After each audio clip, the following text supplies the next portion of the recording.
আমার রাসূল হযরত সাইয়েদনা জিবরিল আলাইহিস সালাতু ওয়াস সালামের সাথে আল্লাহর রাসূলের মেরাজের মধ্যে কয়টি সত্তা ছিল? তিনটি সত্তা। একটা হলো মুহাম্মদুর রাসূলুল্লাহ, দ্বিতীয়টা হলো সাইয়েদনা সর্ব সঙ্গী ছিলেন হযরত সাইয়েদনা জিবরিল আমিন আলাইহিস সালাতু ওয়াস সালাম। তৃতীয় হলো বাহন, যেটাকে আমরা বোরাক হিসেবে চিনি। আমরা বোরাক হিসেবে চিনি আল্লাহর রাসূল আল্লাহর কুদরতি বাহন বোরাকের উপর সওয়ার হয়ে সপ্ত আসমান পাড়ি দিয়ে সিদরাতুল মুনতাহা পর্যন্ত পৌঁছেছিলেন। সুবহানাল্লাহ। একটু বলি, বরকত এটা আরবি শব্দ। বরকত শব্দের অর্থ হলো বিজলি চমকা। বিজলি চমকা। আমরা যখন ঝড় বাতাস হয় আমাদের দেশে মেঘে বিজলি চমকায় না, সেই বিজলি চমকায় কারণে হঠাৎ করে আলো উদ্ভাসিত হয়, হঠাৎ করে চলে যায়, এটা আমাদের চোখের পলকে চলে যায়। এই আল্লাহ নবীর মেরাজে যে বাহন ছিল, এই বাহনের নাম হলো বুরাক। এই বুরাকের মূল ধাতু হলো ক্রিয়ামূল হলো বারকুন। এটা এমন গতি সম্পন্ন, এমন উচ্চ গতি সম্পন্ন যে যেটা মুহূর্তের মধ্যে একটা আসমান পাড়ি দিতে পারে। সুবহানাল্লাহ। অনেকে বলেছেন যে এই বুরাক আল্লাহর কুদরতি বাহন আমার রাসূল এবং জিবরিল আলাইহিস সালামকে নিয়ে দুনিয়ার জমিনে এক কদম রাখলেন, আর এক কদম প্রথম আসমানের দরওয়াজা বলে সুবহানাল্লাহ। বলা হয় বুরাক। আমি সেদিকে যাচ্ছি না।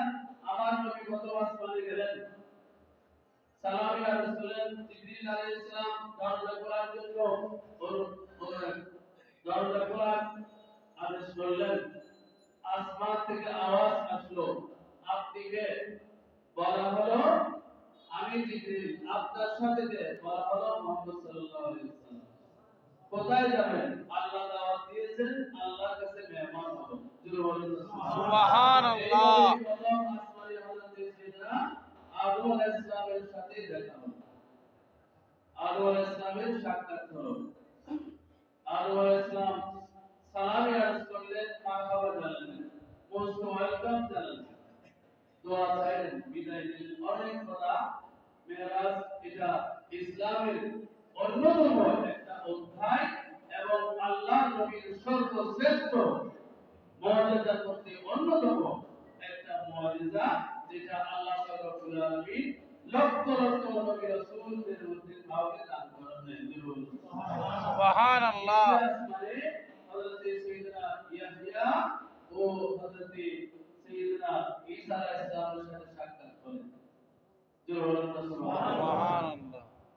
ইয়াহইয়া হযরত ইয়াহইয়া আলাইহিস সালাম এবং হযরত ঈসা আলাইহিস সালাম ওনারা পরস্পর নবী এবং খালাতো ভাই ছিলেন।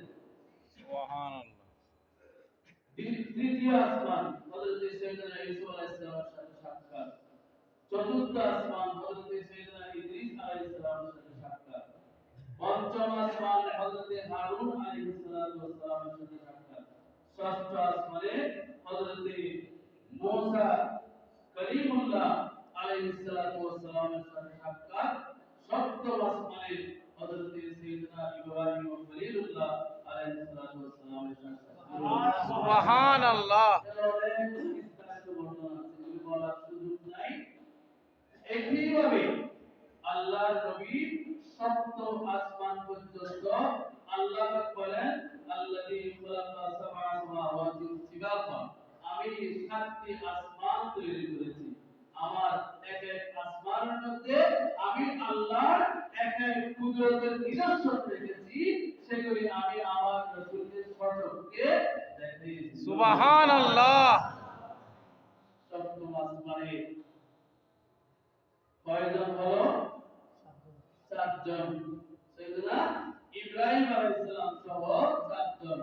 সিদরাতুল মুনতাহা, এখান থেকে আর জিবরিল আলাইহিস সালাম উপরে যাওয়ার সুযোগ নাই।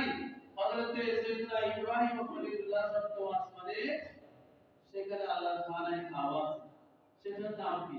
আপনারা অনেকে জানেন, বাইতুল মামুর। সুবহান